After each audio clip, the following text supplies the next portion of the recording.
موسیٰ بن عقبہ کو عبداللہ بن عمر رضی اللہ تعالی عنہ نے خبر دی کہ حضرت صلی اللہ علیہ وسلم جب عمرے کے قصد سے تشریف لے گئے اور حجۃ الوداع کے موقع پر جب حج کے لیے نکلے تو آپ نے ذوالحلیفہ میں قیام فرمایا۔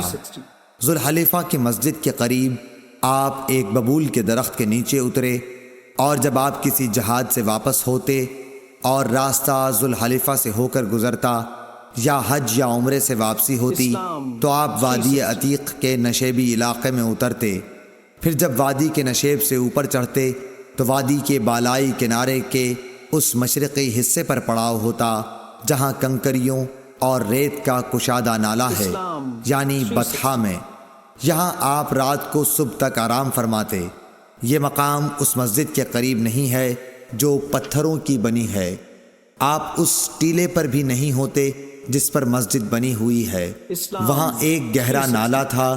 عبداللہ بن عمر رضی اللہ تعالی عنہ وہی نماز پڑھتے۔ اس کے نشیب میں ریت کے ٹیلے تھے اور رسول اللہ صلی اللہ علیہ وسلم وہاں نماز پڑھا کرتے تھے۔